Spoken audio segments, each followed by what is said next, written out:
जय हिंद दोस्तों। नमस्कार, स्वागत है आज की क्लास में। और आज हम लोग स्टार्ट करने जा रहे हैं, जैसा कि आप में से काफ़ी बच्चों ने जो है डिमांड की है कि जो है कंटेंट भी पढ़ाया जाए। तो पेपर 1 एंड पेपर 2 के लिए कंटेंट भी आज से हम लोग स्टार्ट करने जा रहे हैं।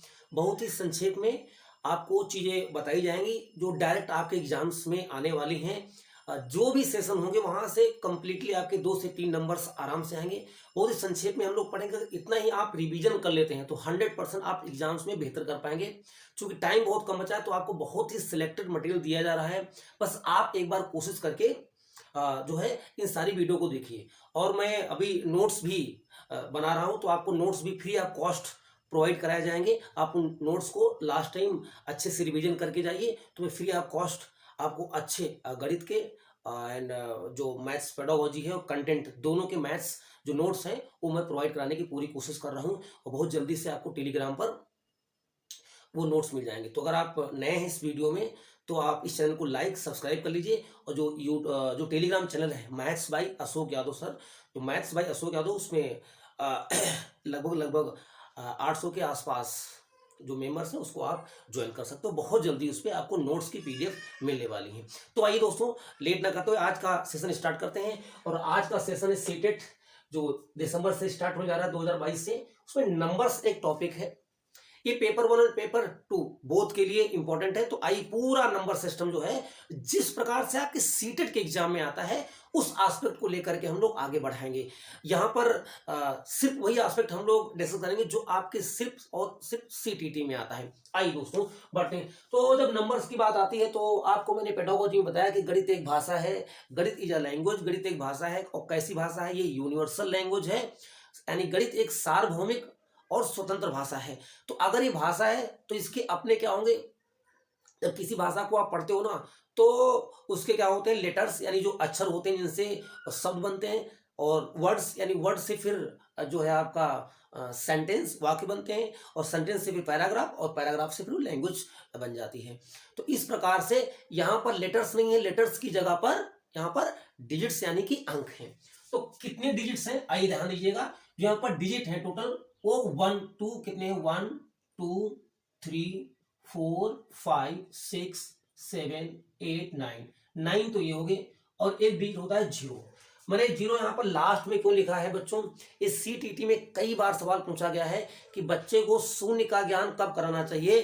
तो बच्चों को शून्य का ज्ञान नंबर सिस्टम यानी संख्याओं का ज्ञान विकसित होने के बाद कराना चाहिए। इसलिए मैंने यहाँ पर ये शून्य बाद में लिखा है। तो अगर कभी ऐसा सवाल आता है तो आपको उसी तरह से आंसर करना है कि बच्चों को शून्य का ज्ञान कब कराना चाहिए। तो उस ऑप्शन को आप टैकल करेंगे कि संख्या ज्ञान विकसित होने के बाद बच्चे को शून्य का ज्ञान कराना चाहिए। क्योंकि सीटीटी क्लास है तो बिल्कुल हम सीटीटी की पैटर्न की तरह लिखेंगे और आपको समझाएंगे। और आपसे भी ये बात मैं करूंगा कि आपको भी ऐसे समझना है। तो 9 और 1 तो टोटल बेटा अंक, टोटल डिजिट्स कितने हो गए? टोटल डिजिट्स हो गए 10। 9 और 1 10, टोटल डिजिट्स हो गए 10। तो टोटल यहां पर कितने अंक हैं? 10 अंक हैं। 10 अंकों के सहारे ही दुनिया की अलग अलग या बहुत प्रकार की या सभी प्रकार की संख्याएं बच्चों बनाई जाती हैं। चूंकि यहां पर बच्चों 10 अंक हैं इसीलिए इसको बोला जाता है, कई बार आपके पेपर में पूछा गया है, इसीलिए इसको दशमलव पद्धति भी बोला जाता है। डेसिमल सिस्टम बोला जाता है बच्चों। डेसिमल सिस्टम भी इसे बोला जाता है। ठीक है, ध्यान दीजिएगा। इसी को कभी कभी बच्चों हिंदू हिंदू अरबी हिंदू अरबी संख्यांकन संख्यांकन पद्धति, हिंदू अरबी संख्यांकन पद्धति, हिंदू अरेबिक नंबर सिस्टम के नाम से भी जाना जाता है। अगर कोई आपसे पूछ ले कि हिंदू अरेबिक संख्याओं पर कैलकुलेशन करके बताइए, या 2 अंकों की हिंदू अरेबिक संख्या बताइए, या 3 अंकों की हिंदू अरेबिक संख्या बताइए, तो आपको बच्चों कुछ भी अलग से करने की जरूरत नहीं है। जो आपके नंबर्स हैं इन्हीं को हिंदू अरबी संख्यांकन पद्धति के नाम से भी जाना जाता है। ठीक है बच्चों, ये हो गई। तो डिजिट्स आपको समझ में आ गई। टोटल बच्चों कितनी डिजिट्स होती हैं? 10। इसलिए इसका नाम क्यों होता है, क्या होता है? दशमलव पद्धति। 10 अंक हैं। 10 अंकों के सहारे हम विभिन्न प्रकार की संख्याओं को लिखते हैं, बोलते हैं, समझते हैं। इसीलिए इसको मेनली डेसिमल सिस्टम या दशमलव पद्धति बच्चों कहा जाता है। कभी कभी इसको हिंदू अरबी संख्यांकन पद्धति के नाम से भी जाना जाता है। यहां तक बात क्लियर हो गई होगी। अब जब बच्चों हम आगे बढ़ते हैं तो जैसे कि मैंने लिखा है यहाँ पर 5, तो 5 बच्चों क्या है, एक नंबर भी है और एक डिजिट भी है। यानी बच्चों ये क्या है, ये एक संख्या भी है, ये एक संख्या भी है और ये बच्चों एक अंक भी है। एक संख्या भी है और एक अंक भी है।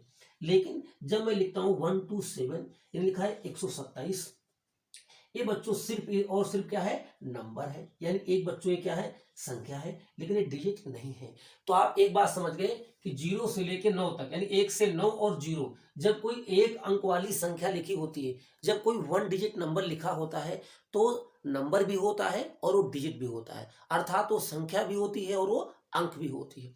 लेकिन लेकिन जब हम एक अंक से ज्यादा अंक की कोई संख्या लिखते हैं तो वो बच्चों सिर्फ नंबर होता है, सिर्फ संख्या होती है, लेकिन वो अंक नहीं होता है। लेकिन अगर ये लिखा है 127 यानी 127, तो 127 एक संख्या है, लेकिन 127 संख्या में डिजिट्स यानी अंक कितने हैं, तो आप कहेंगे सर 1 2 3, यानी 127 एक नंबर है और इसमें 3 डिजिट्स हैं। तो यहां पर आपको नंबर और डिजिट का जो कंसेप्ट है बच्चों वो समझ में आ गया होगा। आप ये विश्वास करिएगा कि जिस प्रकार से आपके एग्जाम में सवाल आ रहे हैं, हम उसी पैटर्न पर आपको आगे बढ़ाने का प्रयास करें। कुछ भी चीज फालतू यहाँ पर हम डिस्कस नहीं करेंगे क्योंकि टाइम बच्चों बहुत ही कम है। अब आइए जो बच्चों आगे बढ़ते हैं तो हम यहाँ पर एक चीज पैटर्न यहाँ पर समझने का प्रयास करेंगे। ये चीज आपको समझ में आ गई होगी। अब बच्चों जब मैं आगे बढ़ूंगा तो यहाँ पर आपको हम सिखाने जा रहे हैं, अगला पैटर्न है क्लासिफिकेशन ऑफ नंबर्स। नंबर्स का बच्चों क्या बताना है, क्लासिफिकेशन बताना है। ठीक है, अब देखो ध्यान से,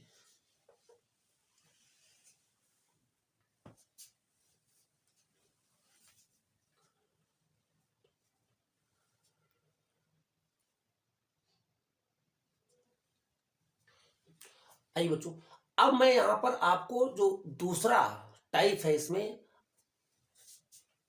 आइए दोस्तों आगे बढ़ते हैं और अब मैं सिखाऊंगा कि नंबर्स को कैसे लिखा और पढ़ा जाता है।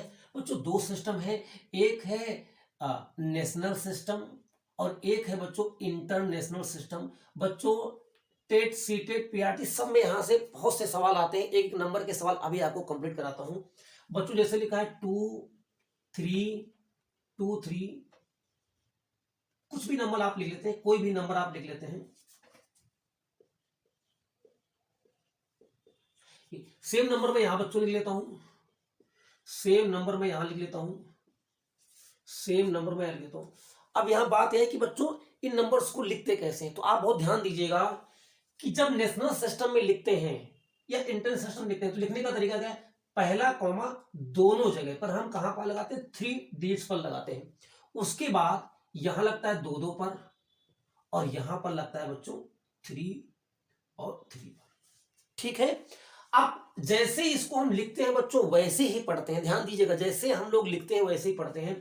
आपने देखा होगा इसको वंस यानी इकाई, इसको बच्चों दहाई यानी टेंस, इकाई दहाई, ये बच्चों क्या लिखा है सैकड़ा, ये हजार, ये बच्चों 10,000, ये लाख, ये 10 लाख, ये लाख 10 लाख, ये बच्चों करोड़, करोड़,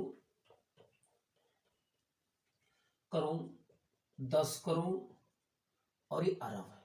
ठीक है, लिखा अरब। आगे भी आप जा सकते हैं, अरब 10 अरब जो भी है। तो बच्चों क्या ध्यान दिए, इकाई यानी वंस, टेंस, 100, 1000, 10,000, लाख, 10 लाख, करोड़, 10 करोड़ और 1 अरब हो गया। तो यहाँ बच्चों क्या हुआ, अब जब आप पढ़ते हैं इसको तो ये हो गया बच्चों नेशनल सिस्टम।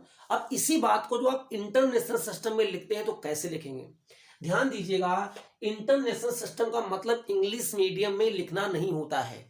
आप इंग्लिश में तो इसको भी लिख सकते हैं और हिंदी में और इंग्लिश में इसको भी लिख सकते हैं। यहां पर तो सिस्टम ही दूसरा है। कैसे, ध्यान दीजिएगा, यहां पर भी इकाई है तो बच्चों ए भी क्या होगा, इकाई होगा। यहां पर भी दहाई है, यहां पर भी सैकड़ा है, इकाई दहाई सैकड़ा हजार, दोनों यहां तक बच्चों कुछ भी चेंज नहीं है। इसके बाद आगे जब बढ़ते हैं, इकाई दहाई सैकड़ा हजार, फिर आगे 10,000। अब आगे लिखा है लाख और यहां पर लाख, तो बच्चों इंटरनेशनल सिस्टम में जो लाख होता है, यानी आपसे अगर पूछा जाए तो 1 लाख में कितने हजार होते हैं, तो आप कहेंगे कितने, 100,000। तो यहाँ पर जो आपने 1 लाख लिखा है, यानी 8 लाख लिखे हैं, वो यहाँ पर आपको लाख नहीं लिखना बल्कि क्या लिखना है, 100,000 लिखना है। तो 1,000, 10,000 बच्चों यहाँ पर हो जाएगा 100,000, 100,000। और बहुत ध्यान देंगे यहाँ पर जैसे लिखते वैसे पढ़ते हैं। इकाई, दहाई, सैकड़ा, 1,000, 10,000, 100,000, 1, 10, 100, 1, 10, 100, ऐसे ही पढ़ते हैं। आइए आगे पढ़ेंगे। अब इकाई हुआ, दहाई हुआ, सैकड़ा हुआ, हजार हुआ, 10 हुआ, 10,000 हुआ और 100,000 हुआ। 100,000 के आगे बढ़ेंगे तो यहाँ पर 10 लाख है और यहाँ पर पढ़ेंगे 10 लाख। तो 100,000 और 100,000 के बाद आएगा मिलियन। तो 10 लाख बराबर होता है 1 मिलियन, 1 मिलियन, 1 मिलियन। अब यहाँ मिलियन हुआ और यहाँ क्या हो जाएगा, 10 मिलियन, 10 मिलियन। फिर बच्चों यहाँ पर क्या हो जाएगा, 100 मिलियन, 100 मिलियन। जैसे लिखते वैसे पढ़ते हैं। 1 मिलियन, 10 मिलियन, 100 मिलियन। और बच्चों यहाँ पर क्या हो जाएगा, ये हो जाएगा बिलियन, 1 बिलियन, 1 बिलियन। ठीक है। तो अब आपको यहां से बच्चों समझना क्या है, दोनों में डिफरेंशिएट कैसे करेंगे और इस डिफरेंस को कैसे समझेंगे। इकाई, इकाई, दहाई, दहाई, सैकड़ा, सैकड़ा, हजार, हजार, यहां तक कोई बच्चों डिफरेंस नहीं है। लेकिन जब 10,000 पे आते हैं, 10,000 पे भी कोई डिफरेंस नहीं है। यहाँ लाख और यहाँ पर कितना है, 100,000। तो अब आप जानते हैं कि यहाँ पर कहाँ कहाँ डिफरेंस हो रहा है बच्चों, डिफरेंस कहाँ हो रहा है कि इसका मतलब क्या हुआ बच्चों, 1 लाख बराबर, आप ये तो पहले से जानते हैं बच्चों, 100,000 होता है, 100,000 होता है, 100,000, 100,000 हो गया। इसी प्रकार से बच्चों ध्यान देंगे, 1 मिलियन, 1 मिलियन बराबर होता है 10 लाख। इस बात को विशेष कर आप समझेंगे। आप YouTube पर वीडियो देखते हैं, बहुत से चैनल्स हैं, बड़े बड़े चैनल्स हैं जिस पर जो सब्सक्राइबर हैं वो मिलियन में हैं। बहुत सी ऐसी वीडियोज हैं जिनमें व्यूज मिलियन में है। तो अगर बच्चों किसी यूट्यूब चैनल के सब्सक्राइबर 2 मिलियन है तो कितने लाख हुए, तो 1 मिलियन बराबर 10 लाख होते हैं, तो 2 मिलियन बराबर 20 लाख हो जाएगा। इस प्रकार से आप भी आज के बाद कैलकुलेट कर सकते हैं। क्लियर होगी बात। तो 1 मिलियन बराबर बच्चों कितना होता है, 1 मिलियन बराबर होता है 10 लाख। इसी प्रकार से यहां पर जब आपने 10 लाख लिखा था, 10 लाख की जगह आपने लिखा है मिलियन। ठीक है। और फिर मिलियन निकला, फिर कोई दिक्कत नहीं, ये 1 मिलियन, 10 मिलियन, 100 मिलियन, फिर billion, 1 billion, 10 billion, 100 billion, trillion, 1 trillion, 10 trillion, 100 trillion, इस तरह से बढ़ जाएंगे। तो इन चीजों को आप, यहां पर बच्चों कोई चेंज नहीं है, यहां तक कोई चेंज नहीं है। लाख को आप समझ गए हैं और 10 लाख बराबर बच्चों 1 मिलियन होता है। ठीक है। तो इस बात को आप समझ जाएंगे। अब जो सवाल आते हैं उन क्वेश्चंस को भी हम देख लेंगे, कैसे कैसे क्वेश्चंस बनेंगे उनको आप समझिएगा। जैसे आपके सीटीटी के एग्जाम में एक सवाल आया, सीटीटी 2021 में एक सवाल आया था। उन्होंने क्वेश्चन क्या पूछा, मैं आपसे पूछ रहा हूं, 25 मिलियन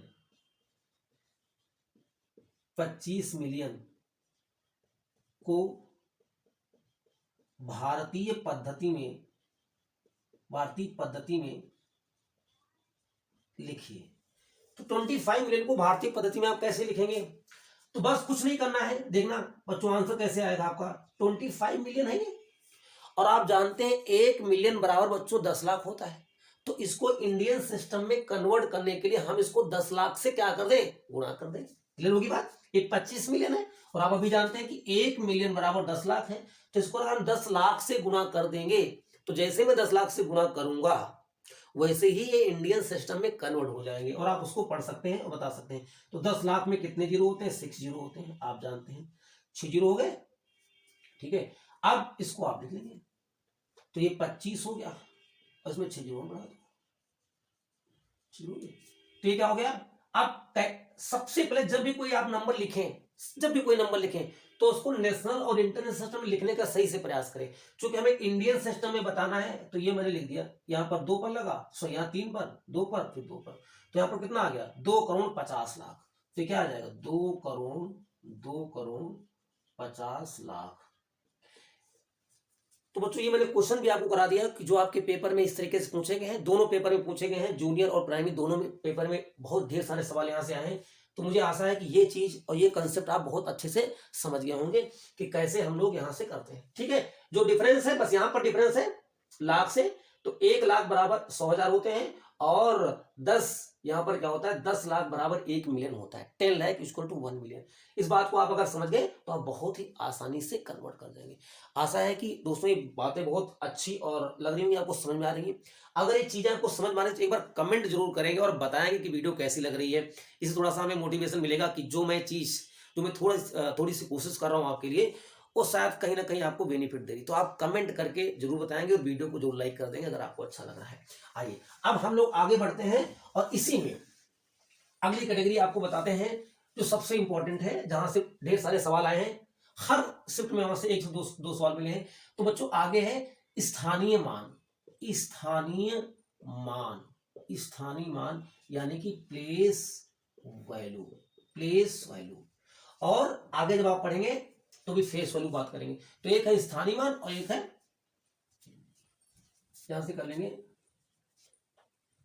अंकीय, अंकीय या जातीय मान। अंकीय या जातीय मान, इसको बच्चों बोला था फेस वैल्यू।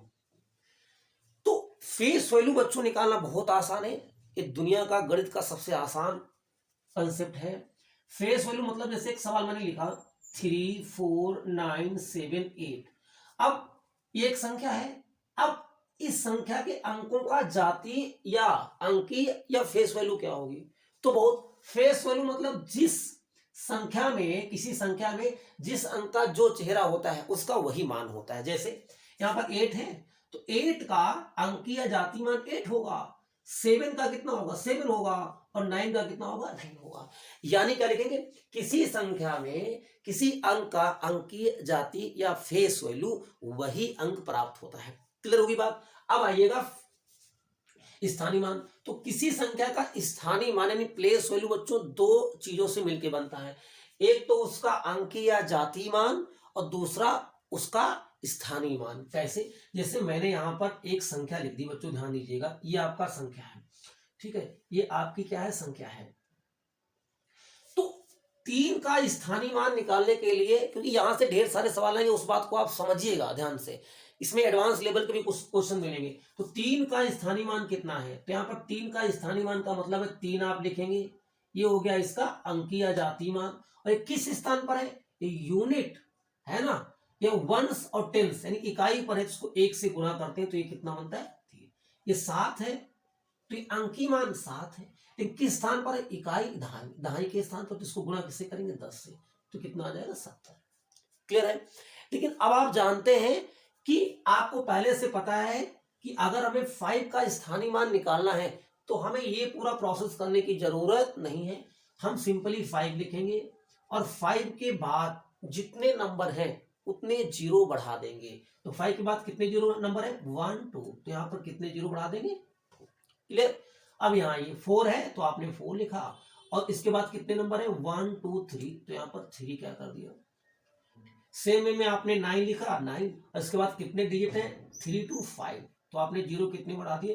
5, 5, तो यहां से 9 का प्लेस वैल्यू कितना आ गया? ध्यान दीजिएगा, आपके पेपर में अलग अलग क्वेश्चन नहीं आएंगे, इन दोनों से मिला के क्वेश्चंस आएंगे। हर हाल में आपसे पूछा जाएगा। सवाल कैसा आएगा? हम लोग एक क्वेश्चन की बात कर लेते हैं। जैसे एक कोई संख्या है 5, 7, 8, 9, ये कोई नंबर है। तो इसमें क्या बोला गया? इसमें क्या बोलेगा कि 5 के स्थानीय मान और 9 के अंकीय मान का डिफरेंस बताओ। यानी एक संख्या है, ये एक नंबर है, और इसमें क्या करना है? 5 का स्थानीय मान यानी 5 का प्लेस वैल्यू और 9 का फेस वैल्यू का डिफरेंस बताइए। तो डिफरेंस आप बता देंगे। तो 5 का स्थानीय मान कितना आ जाएगा बच्चों? 5000, और 9 का अंकीय मान कितना आएगा? 9। तो इसमें से जब घटा देंगे तो कितना आ जाएगा? 4900 कितना हो जाएगा? 91 आ जाएगा। 4900 कितना आ जाएगा? 91 आ जाएगा। क्लियर होगी बात? लेकिन अभी जो लेटेस्ट एग्जाम हुई है उसमें कुछ न्यू पैटर्न के भी बच्चों सवाल आए हैं, उनको जरा देखेंगे। न्यू पैटर्न के सवाल कैसे हैं, ध्यान दीजिएगा। सवाल कैसा है? ये नए पैटर्न का सवाल कैसा है? जैसे मैंने दिया 3, 5, 2, 4 और यहां पर दिया 3, यहां पर दिया है 3, फिर इसके बाद क्या दिया इन्होंने? इसी में और संख्या दे दी, जैसे 4, 4, 2, 5, 1, 4, इस तरह से। फिर 7, 8, 78250। ये एक ही सवाल में 3 नंबर दे दिए, एक ही सवाल में 3 नंबर दे दिए और इनका 5 के स्थानीय मानों का योग बताओ। तो बहुत सिंपल है बच्चों, इस 5 का कितना आ जाएगा 5000, इस 5 का कितना आ जाएगा बच्चों 500 और इसका कितना आ जाएगा 50। आप ऐड कर देंगे तो यहां से 0 5 5 ये 5 ये आ गया। क्लियर होगी बात? ठीक है, तो इस प्रकार के अलग अलग प्रकार के जो सवाल बनते हैं उनको हम बारी बारी से आपको समझाने का प्रयास करेंगे। यहां पर ये बच्चों क्या हो गया, ये हो गया स्थानीय मान। ठीक है, ये यहां से होगी स्थानीय मान। अब बच्चों आगे जब बढ़ेंगे तो हम आपको सिखाने जा रहे हैं क्या, क्लासिफिकेशन ऑफ द नंबर्स, संख्याओं का वर्गीकरण। बहुत ध्यान सुनिएगा, अब डायरेक्ट ये सवाल पेडागोजी में भी आएंगे और कंटेंट में भी आएंगे, तो आपको बहुत ध्यान से इन बातों को बच्चों समझना है। कैसे, देखो ध्यान से, दुनिया के जो सारे नंबर्स होते हैं, जो दुनिया के सारे नंबर्स हैं, इनकी बच्चों 2 कैटेगरी बनती हैं। इनकी कैटेगरी कितनी है, 2 है। पहली कैटेगरी क्या है, या तो ये क्या होंगी बच्चों वास्तविक संख्याएं होंगी, ध्यान दीजिएगा, या तो ये क्या होंगी बच्चों वास्तविक संख्याएं होंगी, या ये बच्चों काल्पनिक संख्याएं होंगी।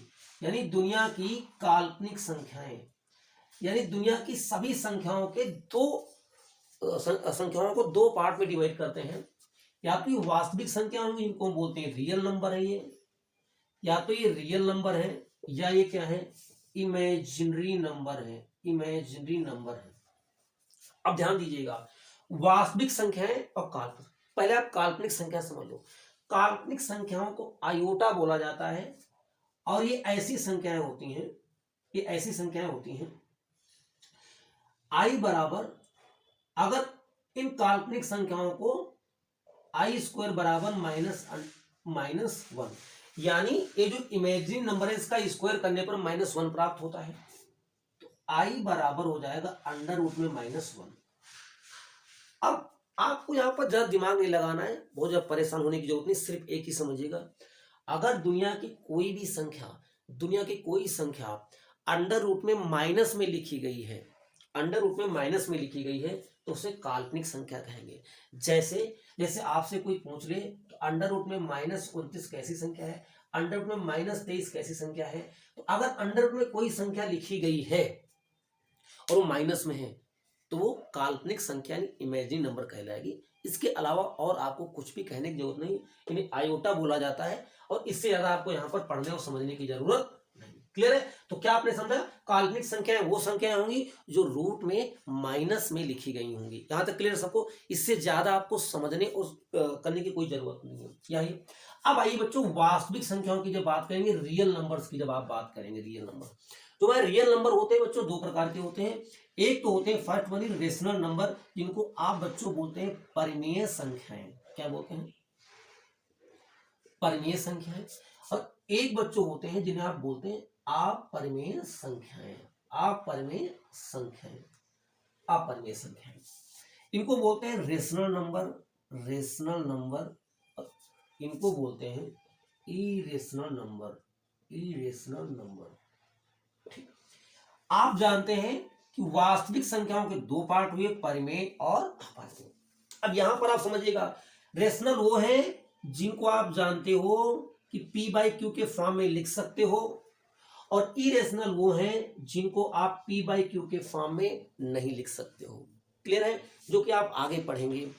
यहां से मैं आपको समझाना क्या चाह रहा था, एक बेसिक स्ट्रक्चर आपके माइंड में मैं एक मैप बनाना चाह रहा था कि दुनिया की जो संख्याएं हैं, जो टोटल नंबर्स हैं, उनके 2 पार्ट होते हैं।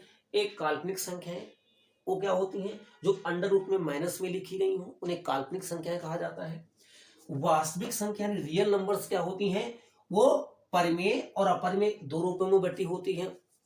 दूसरी बात, आप बहुत ध्यान सुनेंगे, आप यहां से आपके पेपर में जो सवाल पूछेंगे वो भी डिस्कस कर देते हैं। सवाल आपके पेपर में पूछा गया है, सीटेट में भी 2-3 सवाल पूछे गए हैं, और पीआरटी 2019 का पहला यही सवाल था, क्या वास्तविक संख्याएं, सभी वास्तविक संख्याएं परिमेय संख्याएं होती हैं। जरा एक बार बताइएगा, ये बात सही है कि गलत है? एक बार मेरी बात को ध्यान से सुनेंगे और आंसर करेंगे। All the real number are rational number, सभी वास्तविक संख्याएं परिमेय संख्याएं हैं।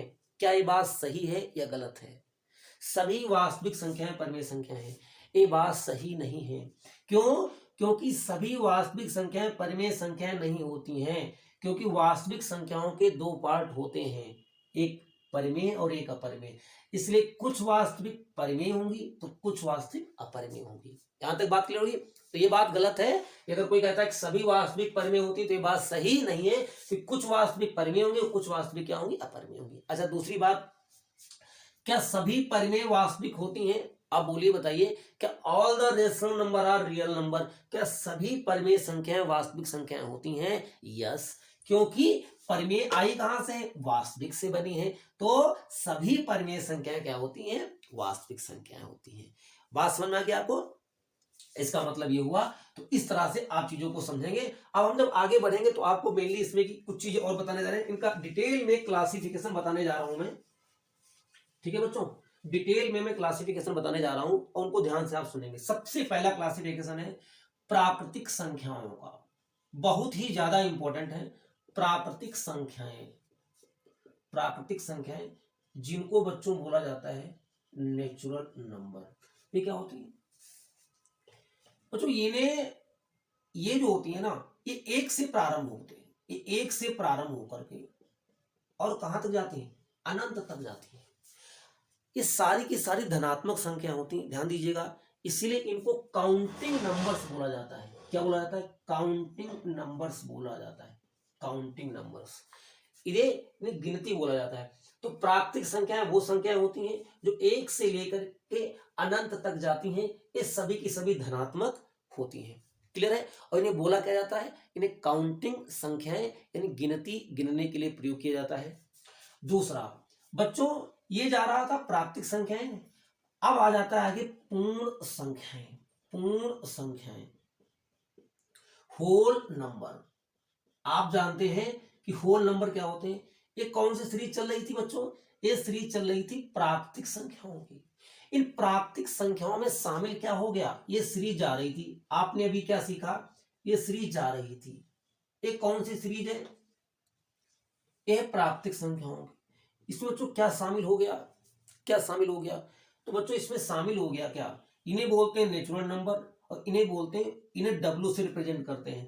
तो ये हो गई 0 1 2 3, यानी जब प्राकृतिक संख्याओं के परिवार में, जब प्राकृतिक संख्याओं के समूह में, जब प्राकृतिक संख्याओं के समुच्चय में शून्य को शामिल कर लिया जाता है तो कौन सा सेट बनता है? पूर्ण संख्याओं का सेट बनता है, यानी पूर्ण संख्याओं का समूह बनता है। ध्यान दीजिएगा। अभी यहां से जो मेन सवाल बनेंगे उनकी भी हम लोग चर्चा करेंगे। आगे बढ़ेंगे तो क्वेश्चन नंबर कंसेप्ट नंबर 3 की तरफ। अब ना आ जाएंगे पूर्णांक संख्या। पूर्णांक, पूर्णांक, इंटीजर, इंटीजर, इंटीजर, ये क्या है बच्चों? पूर्णांक संख्याएं क्या होती हैं? अगर आप यहां इसको ध्यान देखें तो क्या लिखा है? पूर्णांक, पूर्ण प्लस अंक, पूर्ण प्लस अंक।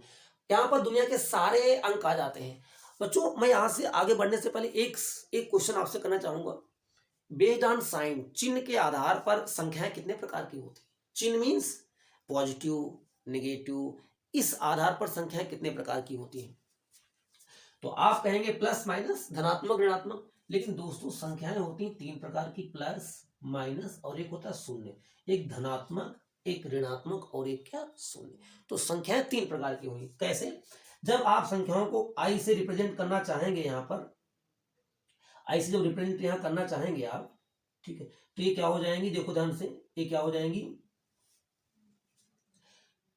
जब आप ये लिखते हैं 1 2 3 4, ये आपने जो लिखा है ये क्लासिफिकेशन कौन सा है? एक से लेके अनंत तक, ये प्राकृतिक संख्या है, आप जानते हो। इसमें जब आपने 0 को शामिल किया तब क्या बन गया? ये पूर्ण संख्या बन गई। लेकिन अब बची है ऋणात्मक संख्या, ऋणात्मक संख्या। तो -1, -2, -3 और ये आएंगे कहां तक? -1। तो आप देखेंगे ध्यान से, यहां पर ये सारी की सारी संख्याएं नेगेटिव है, ऋणात्मक है। ये सारी की सारी बच्चों क्या है? पॉजिटिव है। और ये जो शून्य बचा हुआ है ये ना तो धनात्मक है और ना ही ऋणात्मक है। तो आपको पता होना चाहिए जो शून्य होता है वो ना तो धनात्मक होता है और बच्चों ना ही ऋणात्मक होता है। यहां तक बात क्लियर है? तो ये सारी चीजें आ गई। तो आपने देखा प्राप्ति कहां से स्टार्ट होती है, एक बार रिवीजन कर देते हैं। प्राप्ति कहां से स्टार्ट होती है? 1 से अनंत तक। पूर्ण संख्या कहां से स्टार्ट होती है? पूर्ण संख्याओं में 0 आ जाता है और 0 से अनंत तक जाती हैं। लेकिन पूर्णांक में धनात्मक यानी प्राकृतिक भी आती हैं, ऋणात्मक यानी माइनस वाली भी आती हैं और इसमें शून्य भी आता है। आप ध्यान देंगे जो 0 होता है वो ना तो धनात्मक होता है और ना ही ऋणात्मक होता है। शून्य एक न्यूट्रल यानी उदासीन संख्या होती है। ठीक है बच्चों, अब आइए बच्चों आगे बढ़ते हैं और आगे मैं आपको सिखाता हूं यहां से जो बहुत ही ज्यादा इंपॉर्टेंट है, सम और विषम, जो कि आता है आपको, लेकिन कुछ चीजें यहां से आपको पता होनी चाहिए। सम संख्याएं, सम संख्याएं, सम संख्याएं, और एक होता है बेटा विषम संख्याएं, विषम संख्याएं, इवन नंबर, और एक है बच्चों ऑड नंबर्स। ठीक है, यहां देखेंगे ध्यान से। आप जानते हैं जो नंबर 2 से कंप्लीटली डिवाइड होते हैं उन्हें इवन नंबर कहा जाता है। तो फर्स्ट इवन नंबर क्या है? 2, 4, 6, 8, 10, ये ऐसे सीरीज चलती है। लेकिन फर्स्ट ऑड नंबर्स की जब बात आती है तो फर्स्ट ऑड नंबर क्या था? 1, 3, 5, 7, 9, इस तरह से। ठीक है, तो ऐसे नंबर जो 2 से कंप्लीटली डिवाइड होते हैं उन्हें क्या बोलते हैं? Even number. और जो नंबर 2 से डिवाइड नहीं होते हैं उन्हें क्या बोलते हैं? Odd numbers. यहां तक चीज क्लियर है? लेकिन अब यहां से एक सवाल आता है और आपसे हम इसका आंसर जानेंगे। जैसे मैंने एक सवाल पूछा आपसे, प्रथम 5 समपूर्णांक, प्रथम 5 समपूर्णांक संख्याओं का योग बताइए। प्रथम 5 समपूर्णांक संख्याओं का योग बताइए। तो जब आपसे कभी भी पूछा जाए समपूर्णांक संख्या, समपूर्णांक संख्या इवन इंटीजर, तो आप ध्यान दीजिएगा अब आप शुरुआत करेंगे 0 से, क्योंकि जो पहली समपूर्णांक संख्या है वो 0 से स्टार्ट होती है। तो अगर आपसे पूछा जाए सम संख्या तो पहली सम संख्या ध्यान दीजिएगा 2 है। लेकिन अगर सम पूर्णांक की बात करेगा, इवन इंटीजर की बात करेगा, तो पहला इवन इंटीजर क्या है? पहला इवन इंटीजर, क्योंकि यहाँ पर नेगेटिव इंटीजर की बात नहीं किया जा रहा है, यहाँ सदैव पॉजिटिव की बात नहीं हो रही। जैसे जो सम की बात करेगा तो 2 रखेंगे, लेकिन सम पूर्णांक की बात करेगा तो आप सबसे पहले 0 रखेंगे। 0 के बाद 2, 4, 6 और 8। अब का योग बताना है आपको, है ना? योग बताना है तो ठीक है। अच्छा, योग में तो आप 2 भी रख लोगे, तो 0 से आपको स्टार्ट करना है। तो कैसे? ध्यान सुनिएगा, यहां पर आएगा 0, 2, 4, 6, तो कितना हुआ? 8, 6, 14, 4, 18, 18, 2, 20। यहां से कितना जाएगा बच्चों? 20 आ जाएगा। क्लियर होगी बात? तो प्रथम 5 संपूर्णांक। तो यहां से आपने क्या सीखा बच्चों? ध्यान दीजिएगा, एक चीज आपको नोट करके लिखना है जो बहुत ही ज्यादा इंपॉर्टेंट है, कि जो शून्य है, शून्य ना तो धनात्मक है और ना ही ऋणात्मक है। शून्य ना तो धनात्मक है और ना तो ऋणात्मक है। शून्य क्या है? शून्य, शून्य एक उदासीन संख्या है, न्यूट्रल नंबर, उदासीन संख्या है। इसे प्रथम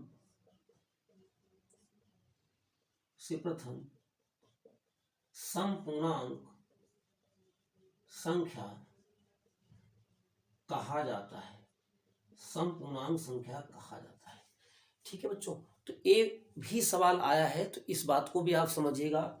इसको हम लोग प्रूव भी कर सकते हैं। दूसरी बात आप ध्यान दीजिएगा, इसे सम संख्या इसलिए भी कहा जाता है, लेकिन ध्यान देना शून्य पहली सम संख्या नहीं है। इसे सम पूर्णांक संख्या इसलिए भी कहा जाता है कि सम संख्याओं की कुछ अपनी विशेष प्रॉपर्टी होती है, राइट? तो सारी की सारी प्रॉपर्टी को ये जो 0 होता है वो फॉलो करता है। ठीक है, तो इसीलिए इसको हम लोग सम पूर्णांक संख्या कहते हैं, या मैथमेटिकली भी ये एक्सेप्टेड है। ठीक है बच्चों, तो यहाँ पर ये हो गया 0 के बारे में, हमने सारी चीजें यहाँ पर समझ ली हैं। और एक चीज है, छोटी सी चीज, जैसे मैं आपके सामने बच्चों ऐसे लिखता हूं ये, और बताइए आप लोग इसमें 0 कौन है, 1 या 2, कौन 0 है? तो आप ध्यान देंगे बच्चों ये 0 नहीं है, ये बच्चों O है। ये क्या है? O है। और ये क्या है? शून्य है। शून्य क्या होता है बच्चों? थोड़ा सा अंडाकार ओल शेप में बनता है। ठीक है, और इसका रीजन बताने का ये बच्चों की जब आप लोग आईएफएससी कोड के थ्रू पेमेंट करते हैं, जब आप ऑनलाइन ट्रांजेक्शन करते हैं तो वहां पर आईएफएससी कोड की नीड होती है। तो कई बार क्या आईएफएससी जो कोड होता है वो 0 से शुरू होता है, तो कई लोग 0 की जगह पर ओ लिख देते हैं, या कई बार आपके पास ओटीपी वगैरह आता है तो आपको कंफ्यूजन होता है कि ये 0 है या वो है, तो वहां समझ नहीं पाते। तो आप समझिएगा, जो बिल्कुल ऐसे गोल गोल बना हो बेटा वो ओ होता है, और जो अंडाकार होता है ऐसे, ये बिल्कुल शून्य की क्या होती है, सेव होती है। ठीक है, तो शून्य। दूसरी बात, अगर आपका किसी व्यक्ति के पास या आपका किसी बैंक में शून्य बैलेंस है तो इसका मतलब ना तो लेना है ना तो देना है। ठीक है, तो जो शून्य होता है वो ना तो धनात्मक है और ना ही बच्चों ऋणात्मक होता है। क्लियर है? तो यहाँ आपको मैंने सम और विषम के बारे में कुछ बातें यहाँ पर बताई। इसके बाद बच्चों बहुत ही इंपॉर्टेंट चीज है, वो समझिएगा। यहां से तो हर हाल में सवाल आता ही है, बच ही नहीं सकता। इसको हम लोग बोलते हैं अभाज्य। या दूसरा नाम बच्चों क्या है इसका, रूढ़, और इसको इंग्लिश में बच्चों बोलते हैं प्राइम नंबर्स। ध्यान दीजिएगा, बहुत आसानी से मैं चीजों को आपको बता दूंगा। जैसे बच्चों मैं कुछ नंबर्स लिख रहा हूं यहां पर, समझिएगा ध्यान से। अभी प्राइम नंबर्स क्या होते हैं, कुछ नंबर मैं लिख रहा हूं, आप समझिएगा। 1 2 3 4 5 6 8 17 19। ध्यान दीजिएगा, अब आपको डिविजिबल करना है, इन नंबर्स को बच्चों डिविजिबल करना है किसी नंबर से, जिस नंबर से संख्या डिवाइड हो रही। तो बच्चों ध्यान देंगे, जो 1 है, ये 1 किस संख्या से डिवाइड है, तो आप कहेंगे सर 1 1 से डिवाइड है, और किसी से डिवाइड नहीं है। यस बच्चों, 2 किससे डिवाइड है, 1 से डिवाइड है, 2 से डिवाइड है। क्योंकि आपको पता है कि दुनिया की हर एक संख्या 2 अंकों से अवश्य डिवाइड होती है, एक तो 1 से और एक तो स्वयं से। 3 बच्चों किससे डिवाइड है, 1 से और 3 से। 4 1 से, 2 से, 4 से। 5 1 से, 5 से। 6 किससे, 1 से, 2 से, 3 से, 6 से। 1 2 4 8 1 17 और 1 और 19। ठीक, मैंने कुछ नंबर लिखे थे, मैंने आपको बताया कि किस नंबर से डिवाइड होते हैं, आपने डिवाइड किया। अब एक छोटा सा सवाल आपसे पूछ रहा हूं कि बेस्ड ऑन डिविजिबिलिटी, विभाजकता के आधार पर ये संख्याएं किन किन या कितने अंकों से डिवाइड हो सकती हैं या हो जाती हैं, इस आधार पर इन संख्याओं की कितनी कैटेगरी में आप डिवाइड करोगे। क्या आप मेरी बात समझे? मैं दोबारा समझा रहा हूं। कोई संख्या 1 से लेकर अनंत तक कोई संख्या कितने अंकों से डिवाइड होती है, इस आधार पर संख्याओं की कैटेगरी कैसे करोगे। आइए, तो यहां पर बच्चों 3 कैटेगरी बनती हैं। कौन कौन सी कैटेगरी बनती है? 3। पहली कैटेगरी, जो संख्या केवल 1 अंक से डिवाइड हो। जो संख्याएं, दूसरी कैटेगरी, जो संख्याएं केवल 2 अंकों से डिवाइड हो। और तीसरी कैटेगरी क्या है, जो संख्याएं 2 से अधिक संख्याओं से डिवाइड हो। आप समझ रहे हैं? तो बस 3 ही कैटेगरी है यहां पर। तो आपने देखा, अब इनको समझ, जो संख्याएं केवल 2 संख्याओं से डिवाइड हो, यानी 2 संख्याओं में कौन कौन हो, एक तो 1 हो और दूसरा क्या हो, स्वयं हो। तो आप यहां देखें, जो संख्या केवल 2 अंकों से डिवाइड है उनको आप अलग कर लो, तो ये हो गया 2 3 5 17 19। ऐसे बहुत संख्या है, 2 है, 3 है, 5 है, 7 है, 11 है, 13 है, 17 है, 19 है, 23 है, 29 है, 31 है ना, 37 है, 41 है, 43 है, बहुत से नंबर हैं यहाँ पर। तो आप समझिए ध्यान से, ये जो नंबर है, यही नंबर तो अभाज्य या रूढ़ या प्राइम नंबर्स है। क्यों? क्योंकि इनका कोई एक और स्वयं के अलावा कोई दूसरा फैक्टर नहीं है। तो आपको समझ में आएगा होगा, प्राइम नंबर्स वो नंबर होते हैं जो केवल किससे डिवाइड होते हैं, एक और किससे डिवाइड होते हैं, स्वयं से। जो संख्याएं केवल एक और स्वयं से ही डिवाइड होती हैं उन्हें बच्चों क्या कहा जाता है, उन्हें अभाज्य या रूढ़ संख्या कहा जाता है। अब दूसरा देखो, अब एक क्या है, यहां से कई सारे सवाल बनते हैं, इसलिए मैं थोड़ा सा आपको अच्छे से समझाना चाह रहा हूं। अब ये 1 क्या है, अभी बता रहा हूं। तो आपने इनको निकाल दिया, इनको निकाल दिया। अब कुछ संख्याएं बच्चों ऐसी बची हैं जिनके फैक्टर 2 से अधिक हैं, यानी जो 2 से अधिक संख्याओं से डिवाइड है बच्चों, इन्हीं को भाज्य संख्याएं कहते हैं। इन्हीं को भाज्य संख्याएं कहते हैं। तो अभी मैं पढ़ूंगा। तो बच्चों आपने क्या सीखा कि प्राइम होने के लिए सिर्फ 2 ही फैक्टर चाहिए। प्राइम यानी कि अभाज्य। भाज्य होने के लिए कम से कम 2 से ज्यादा यानी कम से कम 3 फैक्टर चाहिए।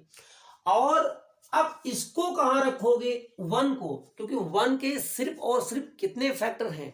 1 का सिर्फ और सिर्फ 1 ही फैक्टर है। इसलिए इसको ना तो हम प्राइम कहते हैं ना तो कंपोजिट, यानी ना तो ये भाज्य है ना ही अभाज्य है। तो ढेर सारे सवालों में ये बात पूछी जाती है कि व्हाट इज 1, 1 क्या है? तो 1 का केवल एक ही फैक्टर है, इसलिए 1 ना तो भाज्य है और ना ही अभाज्य है। बात यहां से क्लियर होगी? तो अब आइए हम आपको यहां पर कुछ अभाज्य संख्या लिखेंगे और उनको आप समझेंगे। इस सबको हटा देते हैं यहां से। तो पहला प्राइम नंबर क्या है बोलते रहेंगे? 2, 3, 5, 7, 11, 13, इस तरह से 2 हो गया, 3 हो गया, 5 हो गया, 7 हो गया, 11 हो गया, 13 हो गया, 13 के बाद तो 17, 17 के बाद 19, 19 के बाद 23, ये 29, ये हो गया बच्चा 31, इस तरह से ऐसे बढ़ते रहेंगे।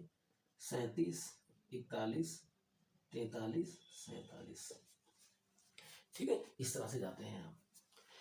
अब बच्चों बहुत ध्यान सुनिएगा, इस समय आपको इसमें से क्या क्या सवाल निकाले हैं। अगर कोई पूछे आपसे 1 से, इसमें कौन कौन से सवाल आएंगे वो आप समझ लीजिए यहीं पर। प्रथम प्रथम प्रथम अभाज्य संख्या क्या होगी बच्चों? तो प्रथम अभाज्य संख्या क्या है? 2 है। अगर आपसे कोई पूछे समअभाज्य संख्या क्या है बच्चों? तो वो 2 है। आप अगर यहां पर ध्यान से देखें, 2 के अलावा जितने भी बच्चों प्राइम नंबर होते हैं वो सब के सब विषम होते हैं, यानी ऑड होते हैं। तो 2 ही इकलौता ऐसा इवन नंबर है जो अभाज्य है, ठीक है।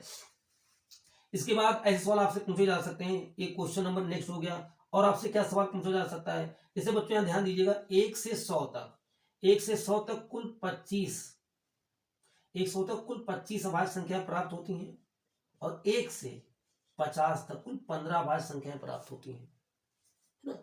और 3 अंकों की सबसे छोटी संख्या 101 है। 3 अंकों की 3 डिजिट लीस्ट प्राइम नंबर, 3 अंकों की सबसे छोटी संख्या क्या है? 101 है। तो इस तरह से कुछ सवाल जो आएंगे तो आप कर लेंगे, बहुत ज्यादा डीपली आपको नहीं जाना है, बस इतनी संख्याओं को आपको ध्यान रखना है, एक है। बाकी जो संख्या होंगी वो आप इनको कर सकते हैं, ठीक है। तो ये जो प्राइम नंबर्स है। दूसरी बात बेटा, प्राइम नंबर्स निकालने की कोई अभी तक ट्रिक नहीं खोजी जा चुकी है, या इसका कोई ऐसा सूत्र, कोई फार्मूला नहीं खोजा जा चुका है, क्योंकि इसमें कोई विशेष पैटर्न नहीं होता है, इसलिए यहाँ पर एपीजीपी कुछ नहीं बन पाती है। इसलिए अगर आप ये कहें सर 1 से लेके 1000 तक कितने प्राइम नंबर होंगे, तो उनको आपको अलग अलग, यानी है ना, आपको खोजना ही पड़ेगा, यानी खोजने का मतलब है यहाँ पर निकालना ही पड़ेगा। ऐसा कोई फार्मूला अभी नहीं हो पाया है कि ताकि आप बड़ी संख्याओं को, प्राइम नंबर्स को पता कर पाए। तो ये बच्चों यहां से प्राइम नंबर हो गए, और प्राइम नंबर पे आपको ध्यान देना है। अब आगे जो बात आप समझेंगे उसको आप नोट करके भी लिखना है आपको बच्चों, यहाँ पर जो सारी चीजें आपके पास हैं कौन कौन सी, जैसे नोट करके क्या लिखना है? नोट 1, एक ना तो भाज्य है और ना ही अभाज्य संख्या। 1 is neither prime nor composite. एक ना तो भाज्य है और ना ही अभाज्य। क्लियर होगी बात? एक ना तो भाज्य है और ना ही अभाज्य। ये हो गया आपका। अब आगे आप लिखेंगे भाज्य। भाज्य का दूसरा नाम है बच्चों, जो आपके एग्जाम में पूछा था, संयुक्त। तीसरा नाम है बच्चों यौगिक। तीसरा नाम है क्या? यौगिक संख्या। इंग्लिश में इसको बोलते हैं बेटा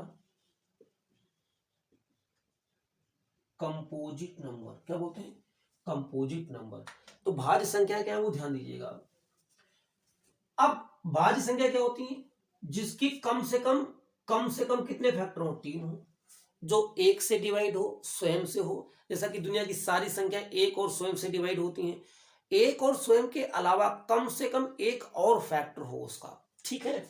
इसलिए बच्चों कितने फैक्टर हो? 3 फैक्टर होने चाहिए, 3 गुणनखंड होने चाहिए, कम से कम 3 गुणनखंड होने चाहिए।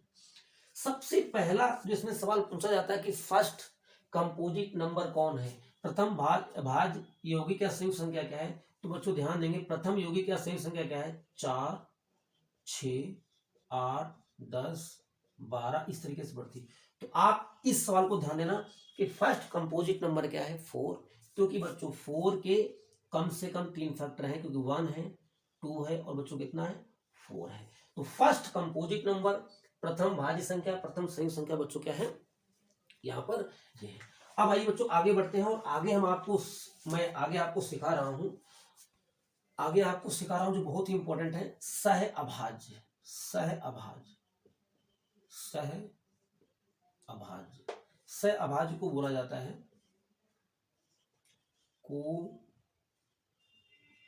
को प्राइम नंबर्स। क्या बोला जाता है? को प्राइम नंबर।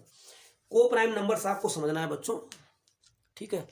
आइए यहां पर देखेंगे को प्राइम नंबर्स क्या होते हैं बच्चों। को प्राइम नंबर वो नंबर होते हैं जिनका केवल और केवल एक ही कॉमन फैक्टर होता है। केवल क्या होता है? एक ही कॉमन फैक्टर होता है।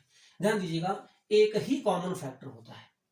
जैसे मैंने आपको लिखा 2 3 5 7 7 और यहां पर क्या आ गया 20, यहां आ गया 49 25, यहां आ गया 70, यहां आ गया 73। ठीक, अब आप समझिएगा कि को प्राइम नंबर यानी सहअभाज्य संख्या क्या होती है। तो बच्चों सहअभाज्य संख्याएं वो संख्याएं होती हैं जिनमें केवल कॉमन फैक्टर एक होता है। अब ये कॉमन फैक्टर एक होता है मतलब जैसे आपका यहां मन कर रहा होगा भैया ये कैसे ये कैसे ये कैसे। सुनिएगा, सहअभाज्य का मतलब ये नहीं होता है कि दोनों ही प्राइम हो, कोई जरूरी नहीं है। से 2 3 दोनों प्राइम है तो इनका तो निश्चित रूप से कॉमन फैक्टर एक आएगा। 5 7 दोनों को प्राइम है तो इनका तो निश्चित रूप से एक ही आएगा। लेकिन 7 20 में आप कह रहे हो सर 20 2 से डिवाइड है, ये 4 से है, ये 5 से है, लेकिन ये 2 से है, ये 4 से है, लेकिन 2 से 700 नहीं है, 4 से 20 डिवाइड है, लेकिन 4 4 से डिवाइड तो नहीं है।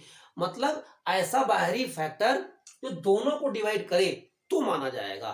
तो आप ध्यान देंगे, जैसे मैंने यहां पर 49 को लिया तो अब इसके फैक्टर क्या आएंगे, इसका 1 आएगा, 7 आएगा और 49 आएगा। इसका क्या आएगा 1 आएगा, 5 आएगा, 25 आएगा। ठीक, लेकिन कॉमन फैक्टर क्या है इनका 1, तो इनका कॉमन फैक्टर हुआ 1 और हाईएस्ट कॉमन फैक्टर भी 1 ही है, इसीलिए इनका एचसीएफ कितना आता है 1 आता है।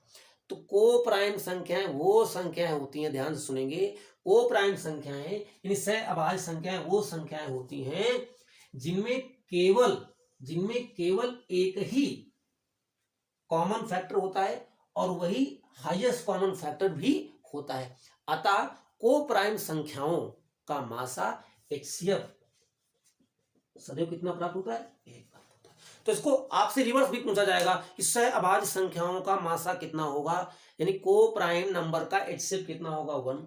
और उल्टा कैसे रिवर्स कैसे पूछा जाएगा, दो संख्याएं हैं जिनका एचसीएफ 1 है तो उन संख्याओं का आपस में क्या रिलेशन है, तो आप कहेंगे वो संख्याएं को प्राइम ही होंगी, तभी तो उनका एचसीएफ 1 आया है। तो बात समझ आ गई। तो ऐसे दो नंबर या ऐसे नंबर जिनमें कॉमन फैक्टर सिर्फ 1 प्राप्त होता है और इसीलिए उन्हें सहअभाज्य संख्याएं कहते हैं। क्योंकि कॉमन फैक्टर 1 ही प्राप्त होता है, वही सबसे बड़ा भी होता है, इसीलिए सहअभाज्य संख्याओं का जो बच्चों मासा होता है, जो एचसीएफ होता है, वो 1 प्राप्त होता है। ठीक है बच्चों, अब आइए हम आपको बताते हैं ट्विन प्राइम जुड़वा अभाज्य संख्याएं। ट्विन प्राइम जुड़वा अभाज्य संख्याएं, यहां से आपके जूनियर में सवाल आए हैं 2 ट्विन प्राइम नंबर। तो जूनियर और प्राइमरी दोनों में आ सकते हैं। ट्विन प्राइम नंबर क्या होते हैं वो आप ध्यान देंगे बेटा, क्या समझिएगा। ट्विन मतलब दो अंतर वाले 2 प्राइम नंबर को अगर हम साथ लिख दें तो ट्विन प्राइम हो जाएंगे। फिर सुनेंगे, 2 अंतर वाले 2 प्राइम कैसे। अब पहला ट्विन प्राइम का पेयर क्या बनेगा 3 और 5। ध्यान देंगे 3 और 5 दोनों प्राइम है और दोनों में डिफरेंस कितने का है 2 का, इसीलिए पहले जुड़वा अभाज्य संख्या 3 और 5 का जोड़ा है। इसी प्रकार से अगला बताइए 5 और 7, फिर क्या आएगा 7 और 9 नहीं आएगा क्योंकि 9 प्राइम नंबर नहीं है। यहां पर क्या होना चाहिए 2 अंतर वाली 2 प्राइम नंबर होने चाहिए। क्या होने चाहिए दो अंतर वाली दो प्राइम नंबर होनी चाहिए। तो 3 2 5, 5 2 7, फिर आगे आएंगे 11 और कितना आएगा 13, फिर आगे आएगा 17 और कितना 19, फिर आगे कितना आएगा बच्चों 23 नहीं आएगा, 23 नहीं आएगा, 29 और कितना आएगा 31, फिर आएगा 41 और बच्चों कितना 43, ठीक है, फिर आएगा 59 और कितना 61, फिर आएगा 71 और बच्चों कितना 73। तो आप काउंट करेंगे ये 1 से लेकर के 100 तक सारे के सारे ट्विन प्राइम यहां पर लिख दिए गए 1 से 100 तक। और यही आपके एग्जाम में सवाल पूछा गया, ध्यान देंगे प्राइमरी में पूछा गया है कि निम्नलिखित में से कौन सा ट्विन प्राइम है। तो आपको ऑप्शन दिए जाएंगे, तो उसमें आप कैसे सर्च करेंगे, दो अंतर होने चाहिए और दोनों प्राइम नंबर होने चाहिए। जूनियर में कौन सा सवाल पूछा गया 1 से 100 तक टोटल ट्विन प्राइम कितने आते हैं। तो आप काउंट करके बताओ 1 2 3 4 5 6 7 और 8।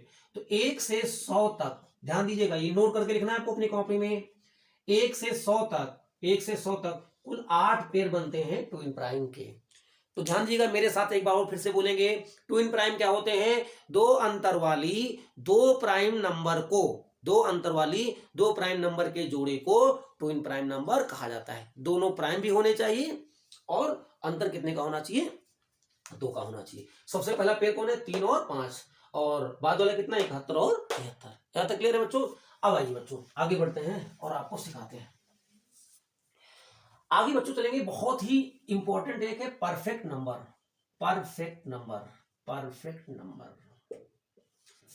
इसको हिंदी में बोलते हैं परिपूर्ण संख्या। बच्चों अगर आप रियल में प्रीवियस पेपर सॉल्व करते हैं सीटेट के, प्राइमरी और जूनियर के, मैं जो सेशन ले रहा हूं आप तुरंत अटैच कर पाएंगे, सर वही आप पढ़ा रहे हैं जो पेपर में आया है सर। या वीडियो देखने के बाद जब आप दोबारा से पेपर को सॉल्व करेंगे तब आप इन चीजों को फील कर पाएंगे कि सर बिल्कुल वैसे ही क्वेश्चंस आए जैसे आपने पढ़ाया है। बस जरूरत है आपको एक बार इन चीजों को फील करने की और समझने की। परफेक्ट नंबर क्या होता है, परिपूर्ण संख्या। बच्चों ध्यान दीजिएगा, ये 6 28, पहली परफेक्ट नंबर 6 है, दूसरा 28 है और तीसरा है 496। और आगे आपको पता करने की जरूरत नहीं है क्या होते हैं परफेक्ट नंबर। ध्यान देना, आप परफेक्ट नंबर क्या होते हैं, 6 के फैक्टर करो, 1 2 3 6, 28 क्या करेंगे 1 2 कितना आएगा 4 7 14 और 28। ध्यान दीजिएगा परफेक्ट नंबर क्या होता है, अगर किसी संख्या के गुणनखंडों का योग उस संख्या के समान हो तो उसे परफेक्ट नंबर कहते हैं। लेकिन ऐसा तो संभव ही नहीं है। क्यों? क्योंकि किसी संख्या का सबसे बड़ा फैक्टर स्वयं वो संख्या होती है, तो ऐसा कभी संभव नहीं होगा। तो नियम क्या है वो ध्यान देना, किसी संख्या के सभी गुणनखंडों का योग इसमें स्वयं शामिल ना हो। स्वयं मतलब 6 शामिल नहीं होगा और 28 शामिल नहीं होगा। तो किसी संख्या के सभी गुणनखंडों का योग स्वयं को छोड़कर अगर उस संख्या के बराबर हो जाए तो उसे परिपूर्ण संख्या कहते हैं। जैसे अब आप ऐड करेंगे 3 2 5 और एक कितना 6, तो 6 हो गया। पहली परफेक्ट संख्या क्या है 6, याद रखना इसको। दूसरा परफेक्ट नंबर क्या है 28 को निकाल देना है आपको, क्योंकि 28 इसके बराबर ही 28 लेना है। तो 14 यहां से करो 4 3 7 7 7 14 कितना हो गया 28। तो दूसरा परफेक्ट नंबर कितना है 28। इसी प्रकार से 496 को आपको याद रखना है बच्चों। ये डायरेक्ट सवाल सीटेट में प्राइमरी में पूछे गए, जूनियर में तो पूछे गए, प्राइमरी पूछे गए। अब बताइए आप नहीं पढ़ते तो आपको क्या आप 496 ऐसे फैक्टर आप काउंट कर सकते हैं, निकाल सकते हैं? ये बहुत ही मुश्किल काम है, इसलिए ध्यान रखेंगे। तो आपको पैटर्न समझना है। सवाल कैसे आएगा, कहेगा 6 बराबर 1 + 2 + 3, तो इसमें कौन सी दूसरी संख्या इस पैटर्न को फॉलो करती है, तो 28 फॉलो करती है, और तीसरी कौन है 496 फॉलो करती है। एक सवाल ऐसा हो गया। या कोई आपसे ऐसे पूछ सकता है इसमें से कौन सी परिपूर्ण संख्या नहीं है, ऐसे सवाल ज्यादा पूछेंगे, कौन सी परिपूर्ण यानी परफेक्ट नंबर नहीं है। तो 6 भी दिया होगा ऑप्शन में भी है, 28 भी दिया होगा ये भी है, और 496 दिया होगा ये भी है। क्लियर होगी बात।